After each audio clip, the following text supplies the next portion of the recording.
שלום לכולם, זוהר הקדוש פרשת וירא, אות תצ"ז.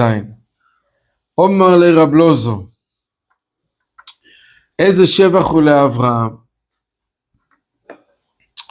מדובר פה, כל המאמר מדבר על עקדת יצחק. השואל רב לוזו, איזה שבח הוא לאברהם, כשנסתכל וראה שיעקב עתיד לצאת ממנו. הרי יעקב זה קו אמצעי, ויעקב זה דבר הכרחי בשביל לתקן את הקו שמאל.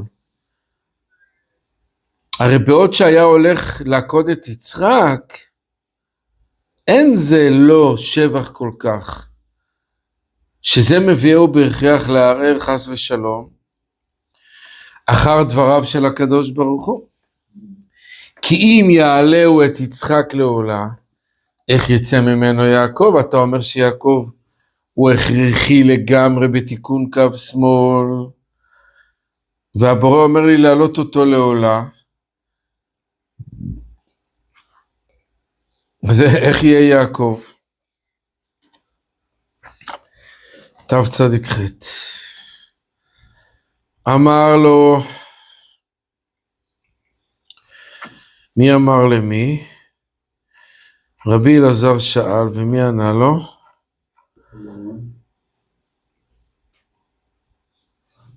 מי ענה לו?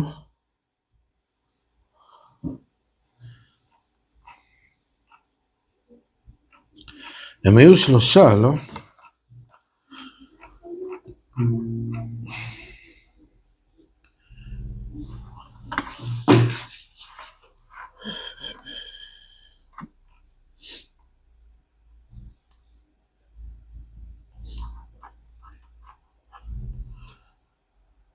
רבי יהודה פתח ואמר, זה רבי יהודה, או רבי אבא, או רבי שמעון, כנראה רבי שמעון, אמר לבן שלו,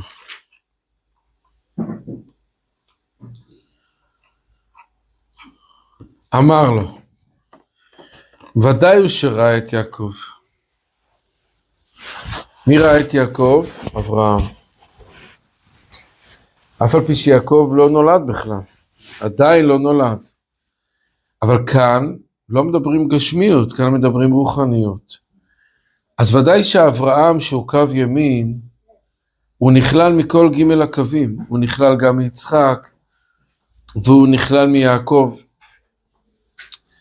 זה הפירוש מה שחכמים אומרים, אין מוקדם ומאוחר בתורה. למה אין מוקדם ומאוחר בתורה? אם התורה זה ספר היסטוריה, אז למה אין מוקדם ומאוחר? התשובה היא שזה לא ספר היסטוריה, זה ספר רוחני, וברוחניות באמת אין זמן. שאברהם ראה את יעקב, למה? כי אברהם זה לא אברהם גשמי, אברהם זה ספירת החסד, וספירת החסד הרי כלולה גם מגבורה וגם מתפארת. אז אברהם ראה בתוך עצמו גם את יצחק וגם את יעקב, פשוט מאוד.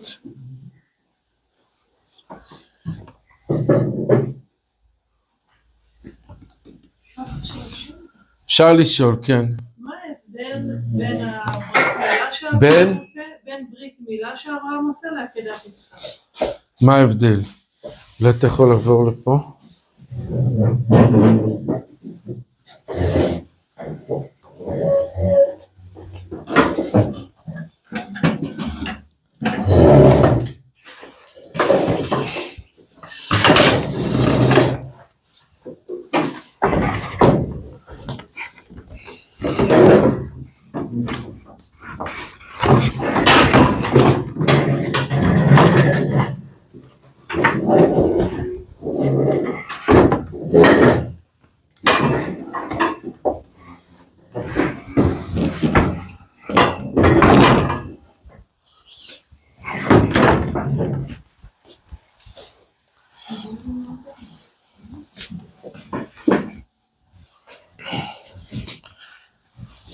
אז את שואלת, מה ההבדל בין עקדת יצחק לברית מילה? זה מה שאת שואלת. על פניו, ברית מילה זה בספירת היסוד. עקדת יצחק זה בספירת הגבורה. הספירת היסוד היא שייכת לבחינת מחזה ולמטה, כלים התחתונים. וספירת הגבורה היא שייכת למעלה, לכלים העליונים. אז יש פה, זה ממש שני סוגי כלים. הרי יש כלים הממשיכים את האור ויש כלים המקבלים את האור. אז הכלים התחתונים ממשיכים את האור, הכלים העליונים מקבלים את האור. אז לכן עקדת יצחק זה תיקון בכלים המקבלים, בכלים העליונים. והברית מילה, או בחינת יוסף, אנחנו מדברים פרשת השבוע על יוסף, זה בכלים התחתונים, אז כל אחד יש לו את האופי שלו, זה לא אותם כלים בכלל. רק אני אזכיר שכבר בעולם הניקודים היו שתי מערכות של כלים, שנקראים בשם מלכי דחגת ומלכי תנהים. דחגת זה דעת, חסד, גבורה, תפארת, ותנהים זה תפארת, נצח, הוד, יסוד, מלכות. אז זה כלים העליונים, זה כלים התחתונים. השבירה של הכלים העליונים הייתה הרבה יותר קשה מאשר השבירה של הכלים התחתונים. להבין את זה, אז צריך להגיד קודם כל פשוט, ככל שאתה נופל ממקום יותר גבוה, אז ההתרסקות יותר גדולה. פשוט. ולכן בכלים העליונים, שם בעצם תלויים האורות העליונים, אורות של גר, של ג' ראשונות. וכיוון שבעולם הניקודים באמת התעסקו עם ג' ראשונות, לכן שבירתם הייתה קשה. מה שאין כן התחתונים, בכל מקרה מקבלים רק הערה קטנה. שבירתם יותר קלה. אז גם פה, מה ששייך ליצחק, שהוא בחינת גבורה, זה מוצג בהרבה מקומות, כדבר שורש כל הגבורות, יצחק. דווקא בגלל שזה כלים העליונים, שמתעסקים עם אורות דגר. אז יש פה שני סוגי כלים, כלים הממשיכים את האור, וכלים המקבלים את האור, ואנחנו צריכים לתקן את שתי סוגי הכלים.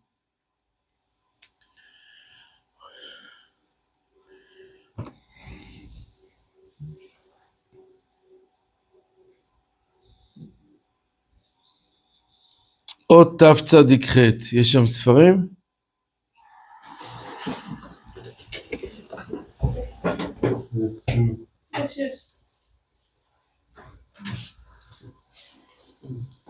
מה?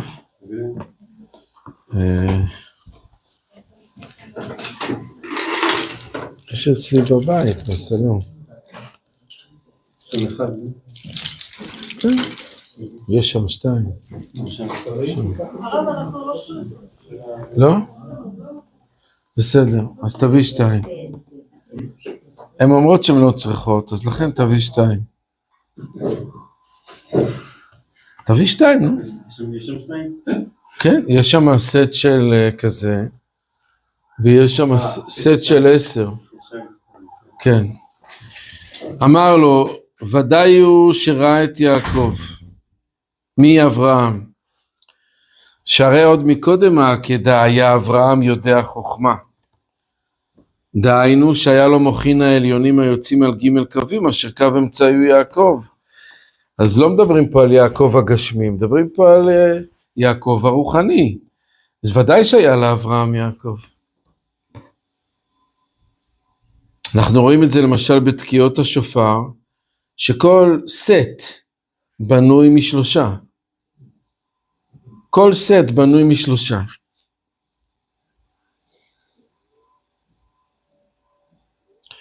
ואתה נסתכל ביום השלישי, שהוא מדרגה ג' תפארת, כדי להביא ממנו את השלמות. זאת אומרת, אברהם שהולך לעקוד את יצחק, הוא מסתכל על יעקב הרוחני, ומביא ממנו את השלמות. כלומר, הוא מביא את השלמות של העקדה. דהיינו על להשלים המוחין שלו, שאין שלמות אלא מקו אמצעי. ואז אומר הפסוק שראה את יעקב. איך הוא ראה את יעקב? אם יעקב עוד לא נולד אפילו. שנאמר וירא את המקום, דהיינו, מה זה וירא את המקום? שראה את קו האמצעי שנקרא יעקב. אבל עתה עמד לו הדבר מרחוק שלא היה יכול להשיג אותו. משום שהלך לעקוד את יצחק ולא רצה להרהר אחר הקדוש ברוך הוא שאמר לו לעלותו עולה. ועל כן לא השיג היטב את קו האמצעי שהוא יעקב, כנ"ל בסמוך. כתוב וירא את המקום מרחוק. זה מקופל שם. כן.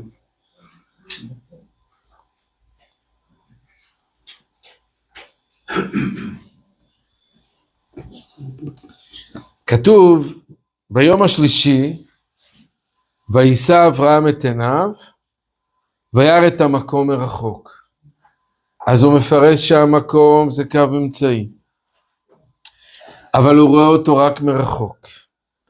למה הוא רואה אותו רק מרחוק? בגלל שהקדוש ברוך הוא הרי אמר לו לעקוד את יצחק, לשחוט אותו. הוא אמר לו לשחוט אותו. ועלהו לי לעולה על אחד הערים אשר אומר אליך. להקריב אותו לקורבן.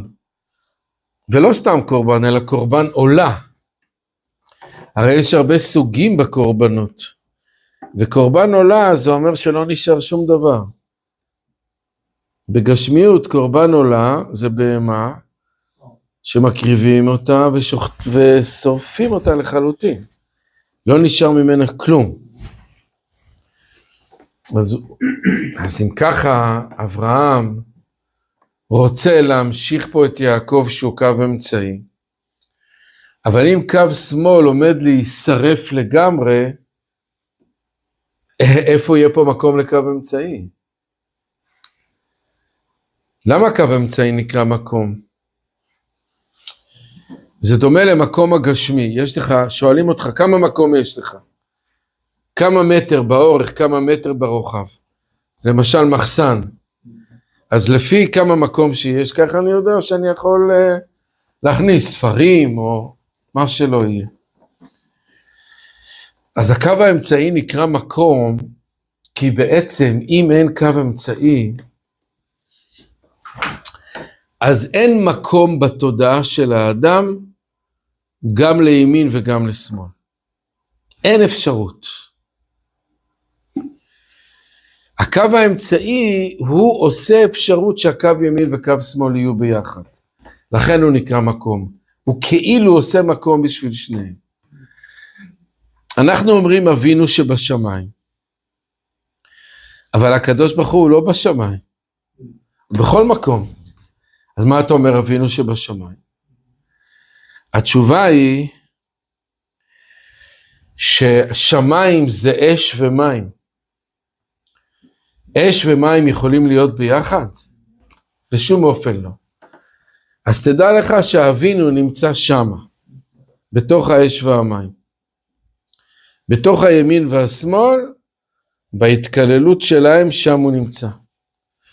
זה מה שלמדנו אתמול בצהריים בשיעור השני, שזה מסר חשוב מאוד מאוד, מה שלמדנו אתמול בצהריים. זה מאמר בשמעתי, כדאי אבל לראות את השיעור. השיעור היה על מאמר ק"ג, בשמעתי כרך א', אבל זה לא מספיק לקרוא את זה, זה צריך לראות את השיעור. אז לכן קו אמצעי נקרא מקום. הגמרא נותנת לנו מודל. שניים אוחזים בטלית. זה אומר כולה שלי וזה אומר כולה שלי. אז כל אחד רוצה את הכל. זה מודל. למשל, שניים מתגרשים, וכל אחד רוצה את כל הבית. זה אומר כולה שלי, זה אומר כולה שלי. אז מה הפסק דין? יחלוקו. זאת אומרת, מוכרים את הבית, זה מקבל חצי מהכסף וזה מקבל חצי. אז זה הקו האמצעי. שני הקווים זה בלתי אפשרי. לא יכול להיות שבית אחד יהיה לשני אנשים שונים, או טלית אחת תהיה לשני אנשים שונים. לא יכול להיות. וכל אחד רוצה את הכל. אז בא הקו האמצעי ונותן פתרון. מה הפתרון? יחלוקו. כלומר, אני מוכר את הבית או את הטלית, והם מתחלקים בכסף. זהו. אז זה נקרא קו אמצעי. כלומר, כל אחד מקבל קצת ומוותר על קצת. אז יש מקום לשניהם. יש ביטוי לשניהם. אותו דבר ברוחניות. בקו ימין זה הקו של האמונה, הכל עושה השם. בקו שמאל זה הקו של הטבע. הכל אני עושה. לא השם עושה, הכל אני עושה. אז איך הם יחיו שני הדברים האלה ביחד? קו ימין זה כלים דה השפעה, קו שמאל זה כלים דה קבלה. קו ימין אומר שצריך להשפיע ב100%, וקו שמאל אומר שצריך לקבל 100%. אז איך הם יחיו ביחד? אז הקו האמצעי נותן להם מקום, לכן הוא נקרא מקום. ביום השלישי, שלישי זה קו אמצעי, וישא אברהם את עיניו בחינת חוכמה שלו, הוא הרים אותה, וירא את המקום מרחוק. הוא הרים את החוכמה, ואז הוא רואה את הקו האמצעי מרחוק. למה מרחוק? אז הוא אומר פה, רבי שמעון אומר פה, בגלל שכל המקום של קו האמצעי זה השתלשלות מקו שמאל. מי הוליד את יעקב? יצחק. ועכשיו אם אתה הולך להשמיד את קו שמאל, לעקוד אותו ולהעלות אותו לעולה, אז איך יהיה קו אמצעי? הקו אמצעי הוא מותנה מימין ושמאל, אז יכול להיות אמצע. אבל אם יש רק ימין בלי שמאל, איך יכול להיות אמצע? בלתי אפשרי. אין פה פרטנרים, שתי פרטנרים. אז הוא רואה את הקו האמצעי, הוא רואה את המקום, אבל רק מרחוק. תצ"ט.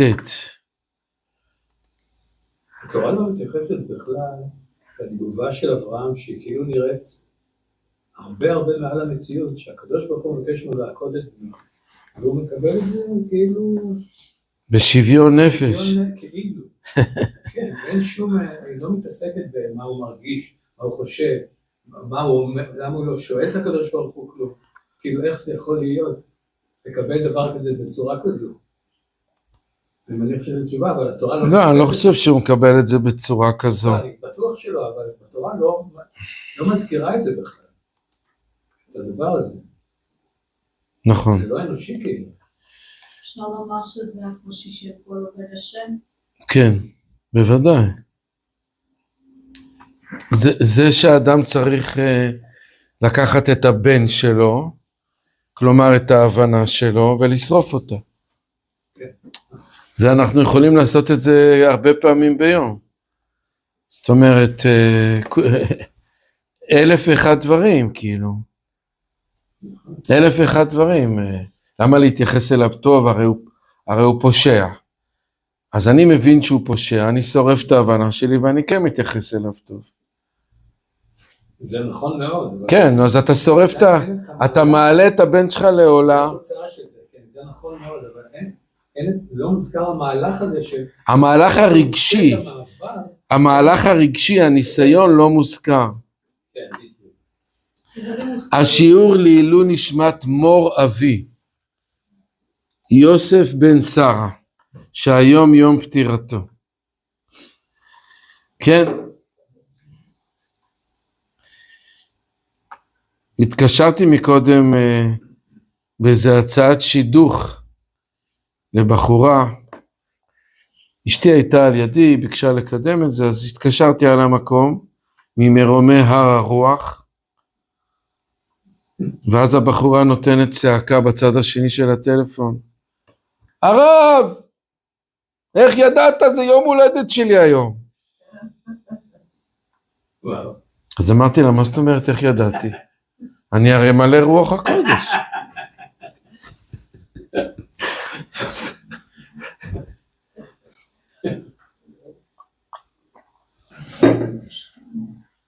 עשיתי בספר של הרב אשלג ידעתי, לא?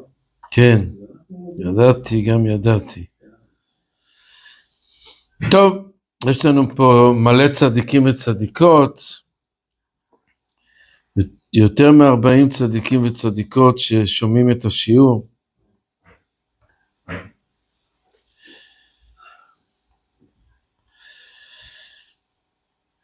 אליעזר חסון אומר שמקום זה מלשון לקום. זאת אומרת, הקו האמצעי מסדר קימה. כי אם שתי אנשים רבים, אז שתיהם נופלים. זה אומר כולה שלי, זה אומר כולה שלי, לא יהיה פה כלום לאף אחד. אז עד לידי הקו האמצעי אתה קם מזה. זה מאוד דומה למה שאני חשבתי לגבי כולה שלי, אז חשבתי על כולה בקוף. כן. כל אחד צריך להקל קצת, ואז הוא יכול לקום באמת, כמו שהוא אומר. כן. תצ"ט, מרחוק. וירא את המקום מרחוק. היינו שראה אותו באספקלריה שאינה מהירה בלבד. זאת אומרת, אנחנו מדברים פה על השגה אלוקית.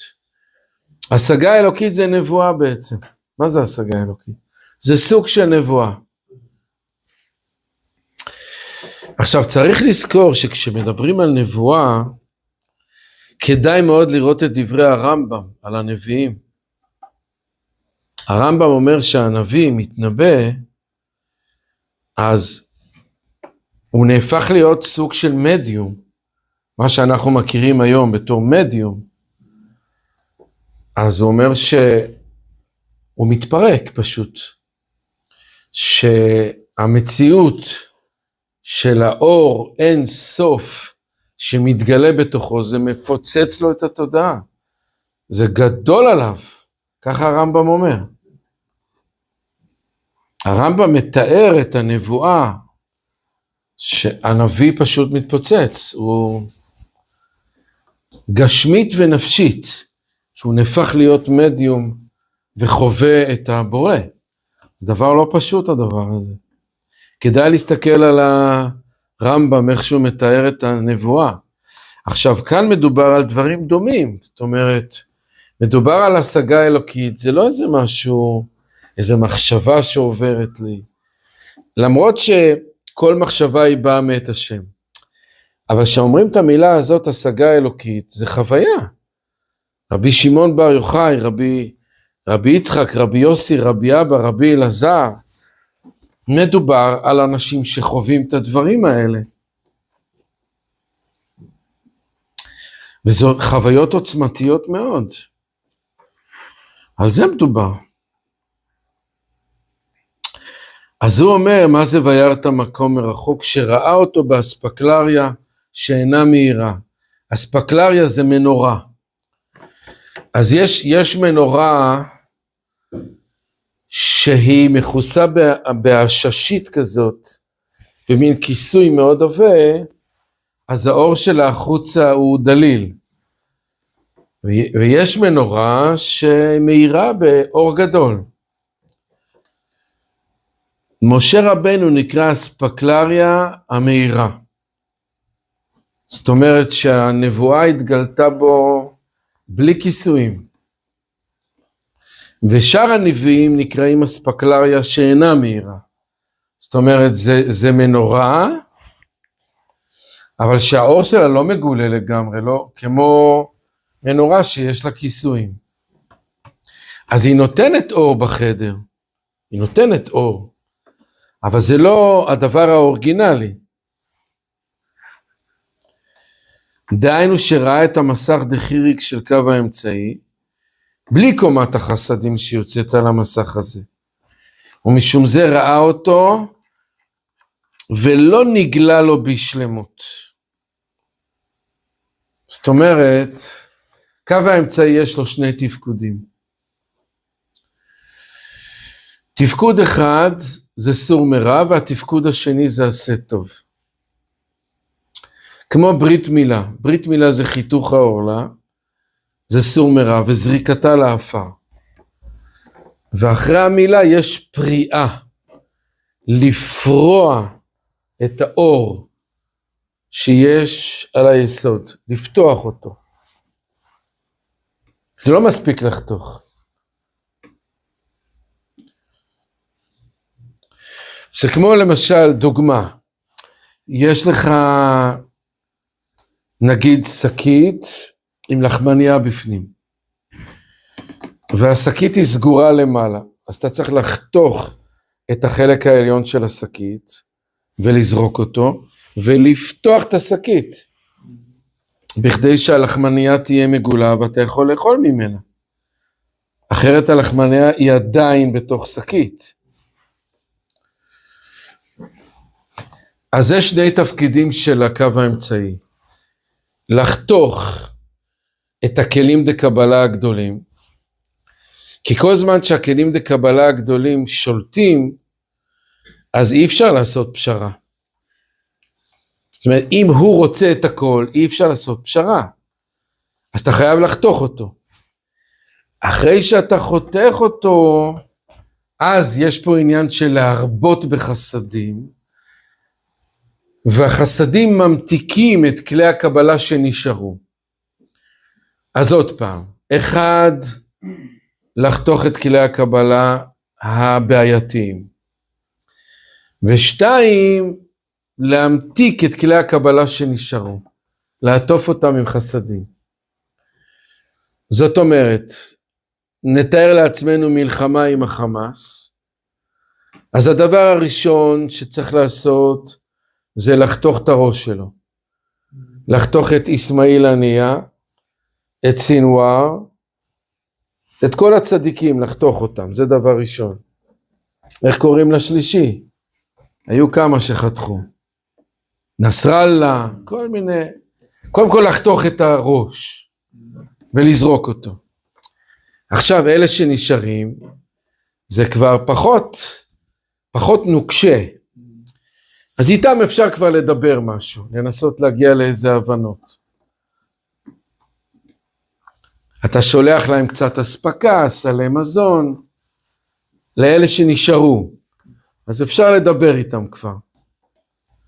אז זאת צריכה להיות הטקטיקה בכל דבר, שאתה, קודם כל אתה צריך לחתוך את הגרעין הקשה. אחר כך מה שנשאר, שהוא כבר לא כל כך קשה, אתה צריך להמתיק אותו. אז זה נקרא סור מרע ועשה טוב. אז פה רבי שמעון בר יוחאי מסביר, מה זאת אומרת וירא את המקום מרחוק? למה זה רק מרחוק? כי הוא אומר שהם עשו רק את התיקון הראשון, שזה חיתוך העורלה. אבל עדיין לא היו פה האור דחסדים. אז לכן זה רק מרחוק. חצי דבר. זה עוד לא מספיק. כאילו אספקלריה המהירה שהיא קומת אור החסדים, הייתה נמצאת על האספקלריה שאינה מהירה, שהוא סוד המסך, היה אברהם משיגו כראוי. אז הוא קורא לקומת אור החסדים אספקלריה המהירה. ועל המסך הוא קורא אספקלריה שאינה מהירה. אמנם לא כך היה, אלא מרחוק בלבד היה. דהיינו שראה את המסך שלו המעכב על האור, שהוא בעצם חותך את האור. מסך זה כמו וילון, אתה פותח וילון, אתה חותך את אור השמש.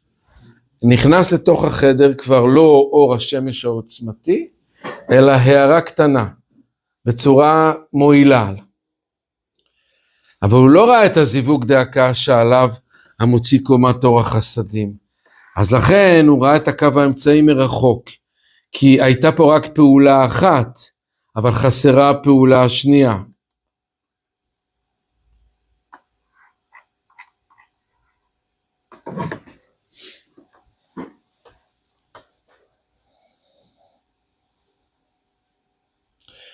מה זה מסך דחיריק? שואל רב צבי כהן. מה זה מסך דחיריק? חיריק זה נקודה מתחת לאותיות. זה חיריק. אם יש נקודה מתחת לאותיות, אז אומרים אי, בי, גי.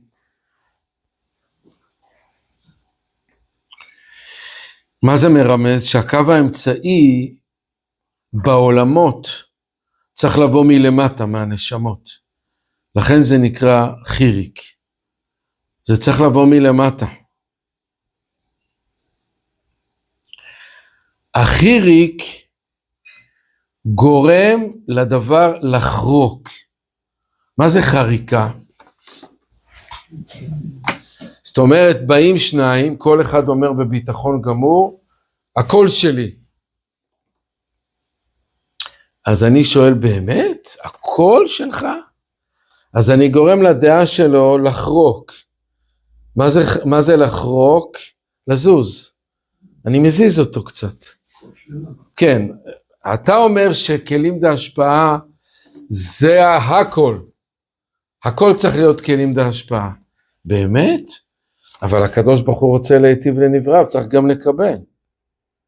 זה גם לישון חור. מה?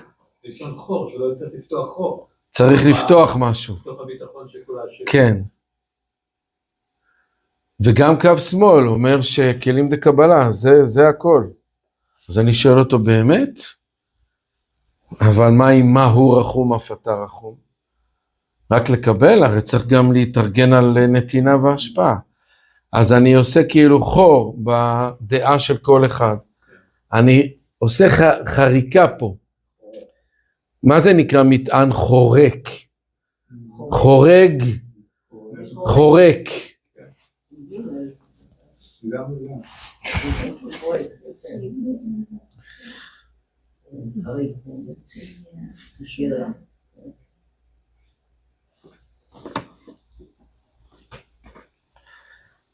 אז זה נקרא מסך דחיריק, כלומר, קודם כל זה בא מלמטה, שנית, הוא גורם לבטוחים בעצמם חריקה, כלומר, לזוז קצת. זה גם מילה ריק, שזה לרוקן קצת את הביטחון. כן.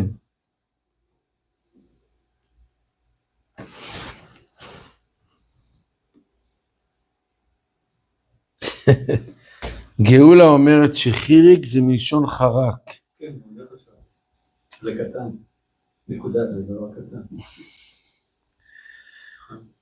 החרקים מעופפים ממקום למקום. הימין צריך קצת לעוף לשמאל, והשמאל צריך לעוף לימין קצת. צריכים להשתלב.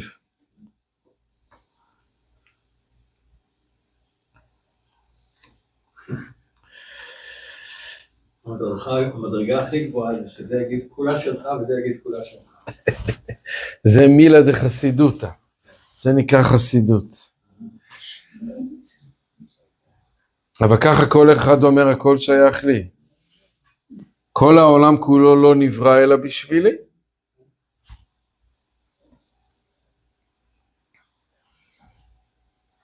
הנקודה צריכה לעלות מלמטה למעלה, לא בשבילי, לא בשבילו, או בשבילו, בשביל מי שאתה רוצה לתת לו. ולשם אתה מעלה את הנקודה למעלה. שהרב אומר שהחיריק זה כי זה בא מלמטה, הקו האמצעי, זה כאילו בגלל האור חוזר שהתחתון? כן.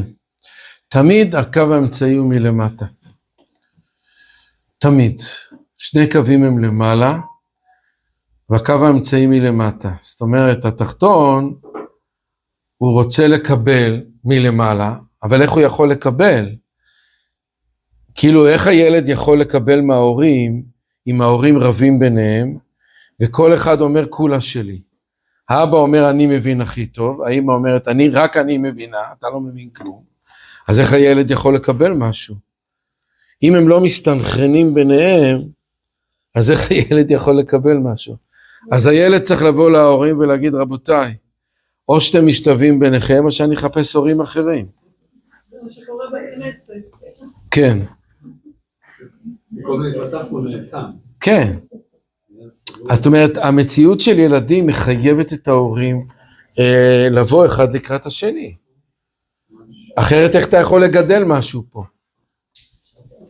סליחות זה בעצם כלי השפעה להשפיע על האחר גשמיות ולקבל רוחניות, לקבל כאילו את ה... כן.